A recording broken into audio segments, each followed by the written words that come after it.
Order! Order! You are an incorrigible delinquent at times. Behave yourself, man!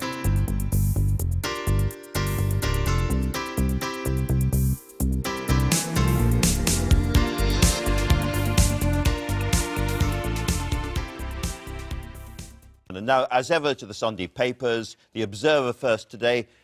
Theresa May urged to get a grip on the NHS as the winter crisis spirals. The story you've just been hearing about, as is often the case with the Sunday papers. The Sunday Times there, another story. Theresa May's Brexit rebel, that's Sir Ivan Rogers, actually secretly met David Cameron, it says, quite recently. We'll talk about that as well. The Mail on Sunday has an absolutely cracking story, that Al Jazeera video you've just seen, where the Israeli undiplomatic diplomat, talks about taking down Sir Alan Duncan. He also talks to Labour MPs about that is going to be a story that runs and runs and runs. And then finally, the Sunday Telegraph there.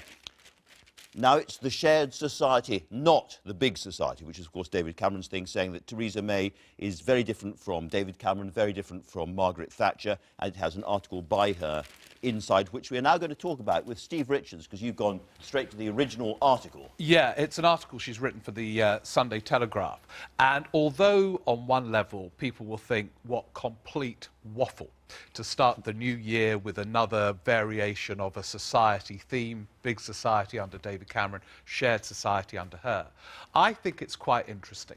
This is about her fourth attempt, whenever she's got the stage, to try and put the case partly for government in a way that David Cameron didn't do. So she specifically says in this article, this is not about the government, the state getting out of the way. Do you read it's this about as a bigger government initiative? And in a way that probably Labour leaders couldn't do, to put the case to say that it can have a benevolent potential.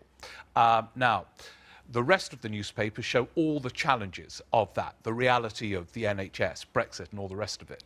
But at the start of the year, which is the moment when you do get the time to frame a message, I think it's quite interesting that yet again she puts that case. Quite stinging for David Cameron to be sitting there this morning reading all this stuff about the big society is now over and it's the shared society which is better and deals with the burning injustices which presumably David Cameron ignored. Well, I think the reality of the big society was actually the volume on that got turned down quite a lot during his premiership, as a reality of dealing with the deficit actually took hold. But I think Steve's absolutely right. What happens at the beginning of a new term is that a Prime Minister wants to go out there and try and set the agenda and say, this is what I want to talk about. And Theresa May is saying, I want to talk about people who are just about managing, not people who are on, people who are just above the welfare sort of thing. The reality is, if you look at the actual editorial in the Sunday Telegraph that goes with it, it says a stronger, fairer place, who could disagree? The question for Theresa May is going to be, what are the policies that actually define that? That is the question, Julia. Yeah. What is behind this glorious, glossy verbiage? Is there anything there at all? Well, I love the message behind it. I love the morality. I do think that most British people would just sort of sigh, turn over and have another coffee and ignore it all, because big society didn't get turned down. It never happened. It's a load of complete codswallop, as is, let's be honest, this. What people want are solid policies. They want a government that keeps out of their way, enables them to live the life they want, and does the important stuff like the NHS, and we'll be talking later about the problems in the NHS, and does things like allowing, for instance, enough houses to be built. While we're dealing with Brexit, housing crisis and an NHS crisis, nothing else matters. There's a lot of hard work to be done, and of course Theresa May, as The Economist has pointed out this week, is already under fire for not giving the kind of decisive leadership that some in the Tory party were looking for. Theresa may be The Economist. Yeah, we've got The Economist in both forms here on the iPad and the hard copy. The Economist is good at capturing a sort of political zeitgeist. They do it quite often on a front page, which frames the kind of way leaders are perceived. And this is Theresa May. And in its editorial, it argues that she is indecisive and muddled, and that it's not just her not appearing in public very often. She doesn't know what's going on. Again, I'm not entirely sure whether that's fair in relation to Brexit. We're going to talk about Brexit stories in a moment. I kind of prefer the fact that she doesn't say... under David Cameron and Tony Blair, we'd have 10-point plans on Brexit at the moment to feed the media machine, all of which would then become meaningless once we had triggered Article 50. In a way, her lower profile, I think, at this point is more sensible, as long as she knows what she's doing behind the scenes. Now, there might be some doubt about that, but... Craig, we've got the meeting between Sir Ivan and your former boss there. What was he like from your point of view? Because there's been a lot of argument about whether he is basically too pro-Europhile, too anti-Brexit, and is caused problems for David Cameron during those famous negotiations, and is now was causing problems for Theresa May before he went. What's your view? Well, when I was in Downing Street, Ivan had the affectionate nickname of Tin Hat, and the reason for that was because he used to send these very long emails that were quite dark and saying how difficult things were going to be. Now, some people thought that he was being overly pessimistic, and other people felt, well, actually, he's being a hard-headed pragmatist and he's telling people how it is. And that seems to be at the core of this dispute this week. I think that if you read between the lines, Ivan Rogers seems to have been suggesting that he's worried about a disorderly Brexit, the idea that we crash out of the EU without having a proper deal.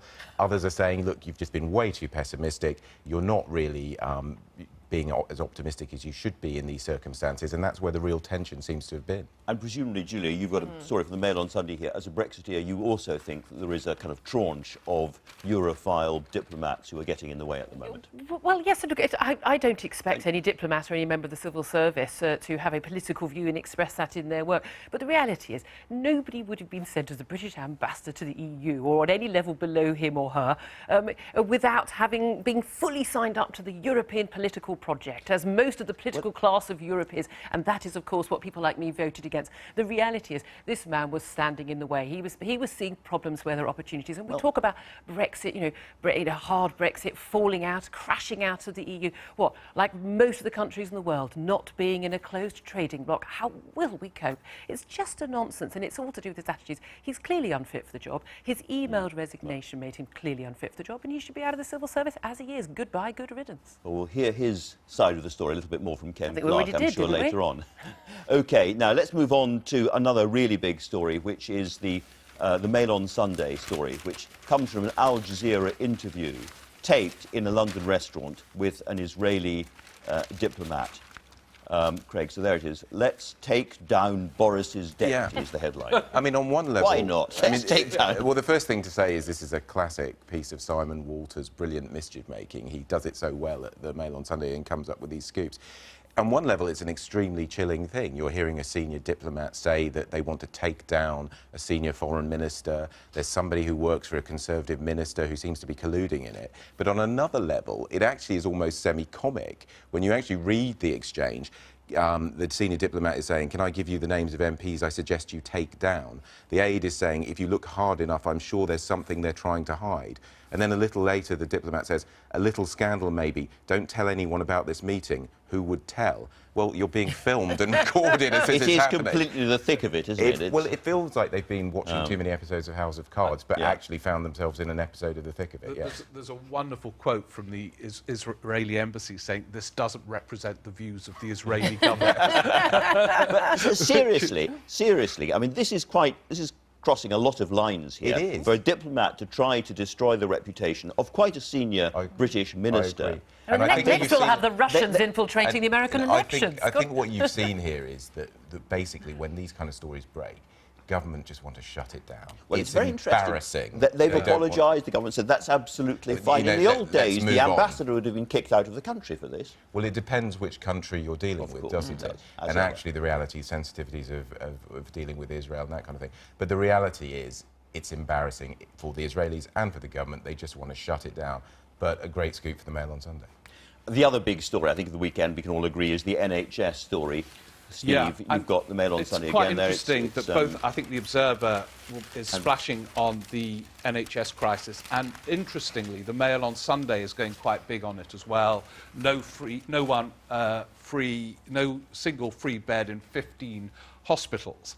And this is kind of connected with Theresa May's shared society attempt. If you're going to put the case for government, and people's contact with government is a shambolic NHS, that's not going to ride. That's not going to work, is it? So there is an issue about funding and structure, and they found a few pennies for elderly care at the end of last year, but very few pennies, and it's just not enough. They're going to have to find the money.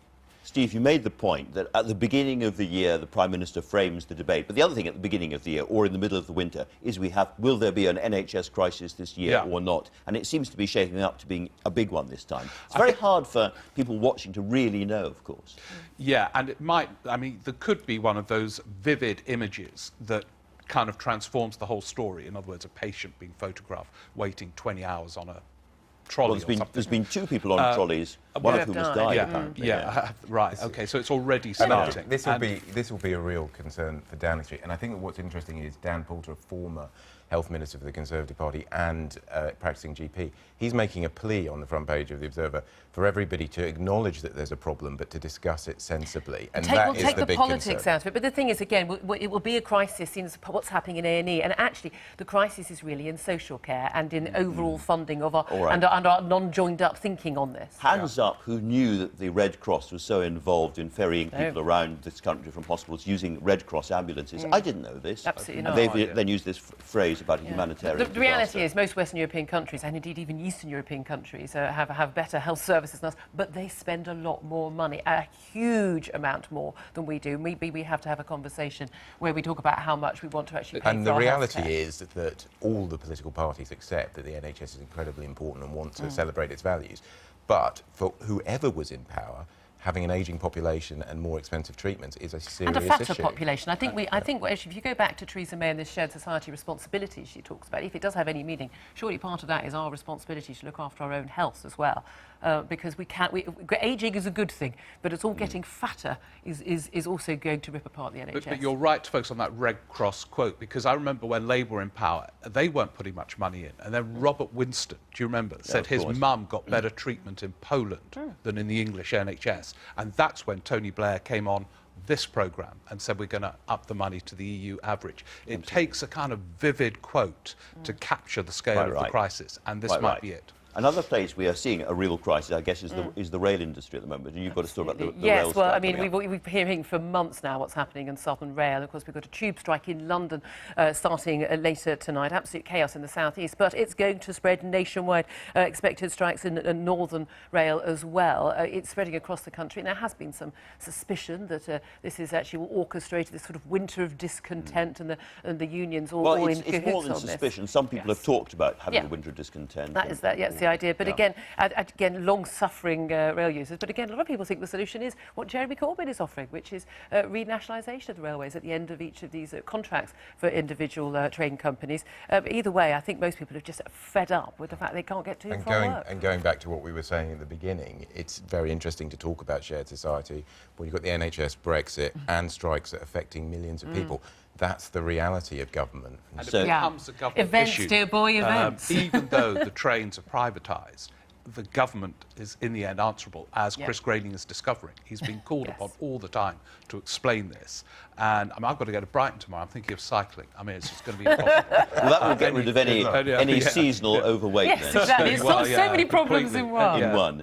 Julie, you've got one last story about snowflakes. Yes, explain what a snowflake is, because most people these days never see them. No, exactly. In 2016, they were one of the words of the year, some of the sort of phrases, snowflake generation, and these sort of rather pathetic teenagers in early 20s sort of, oh, if I find that offensive, you mustn't say it. Sort of, if I'm distressed by it, it mustn't happen. And is it snowflake because you melt because you melt at the first sign of troubles, yes. Well, universities are now warning against snowflake student demands because of this move to have universities ranked in part on how students rate them. A lot of this is going to be causing concern among university bodies, academics, about not upsetting students. Now, if we don't upset students, then perhaps are we not challenging them correctly? But it does mean a lot of academics think this will be shutting down free debate in universities, and it will be the students setting the agenda instead of the people who are supposed to be teaching them. I think it's madness, and we need to fight against it because it is actually a form of censorship.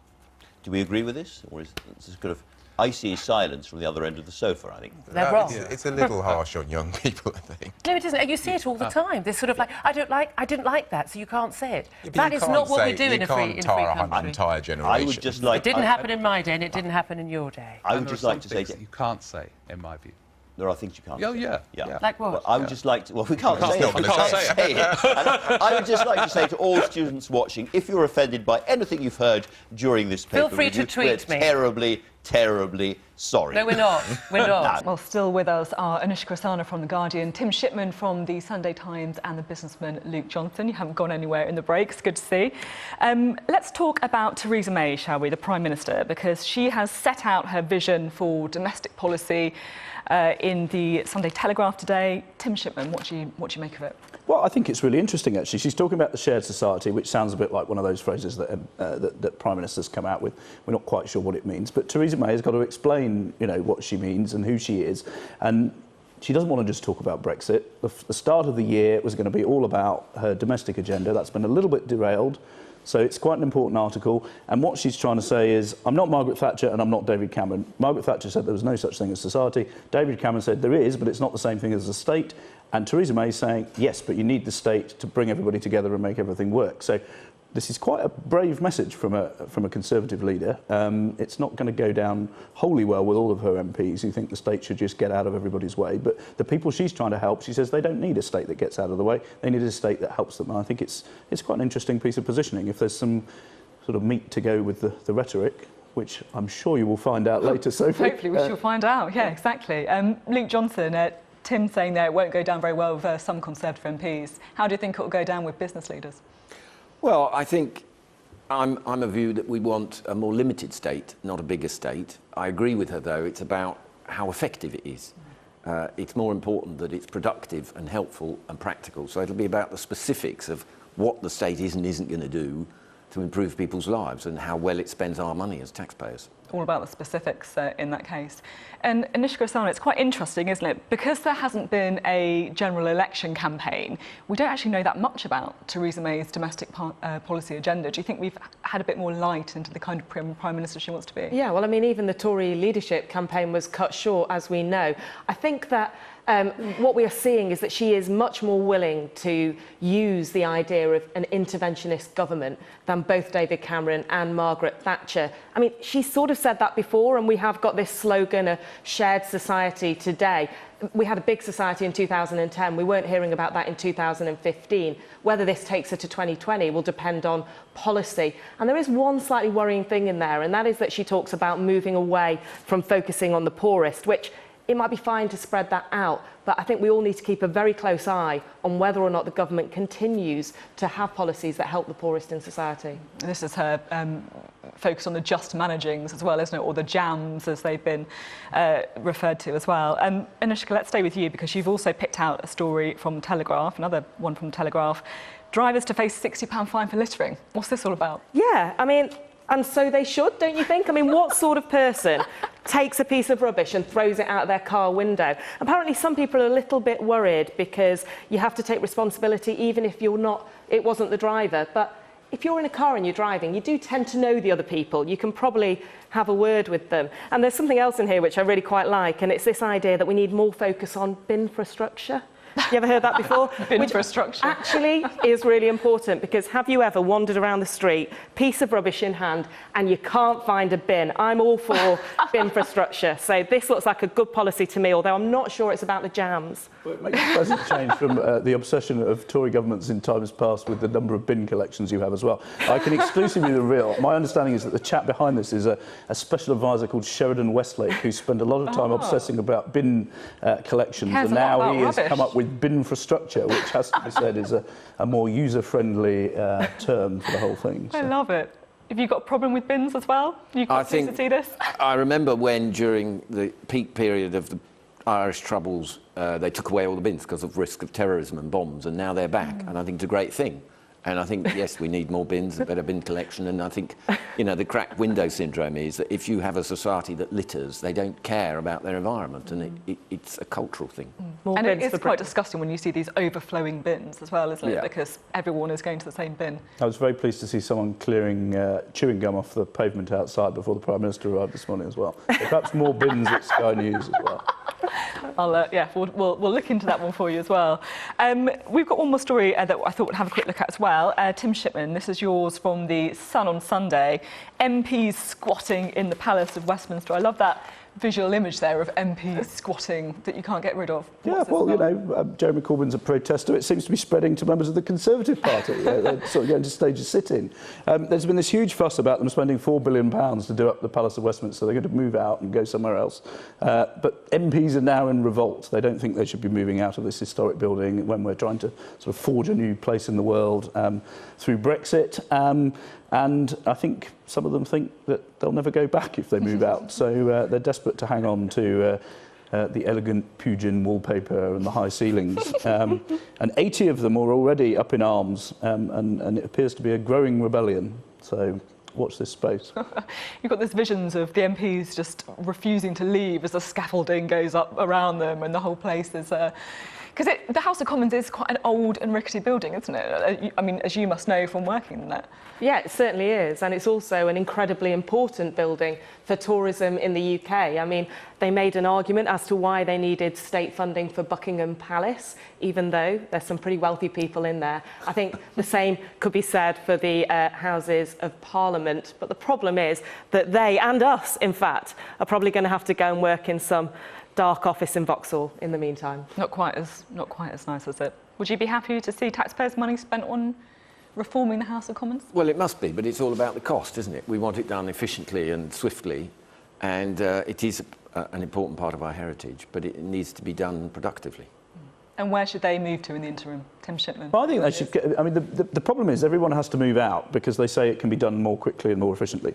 One plan that they did have was to kick out the House of Lords, move all the MPs to the other end of the building and then just move back. And you could send the House of Lords off around the country, go and have them, you know, people say that, you know, Brexit happened because no one was engaged with people in these sort of forgotten parts of the country. Well, let's send these peers and let's see if they really want to be peers or whether they're just turning up to collect the 300 quid a day. Send them off to Newcastle and to Bury and to, you know, Lancaster, and, you know, let's see how dedicated they are as politicians, and then that will give people a chance to share their views with some of our representatives. And if they don't want to do that, they can resign their peerages and go and do something more productive. I think that's a rather inspired idea. Anushka Sana, Tim Shipman, Luke Johnson, thanks so much for your thoughts on today's programme. I've been getting away with it all.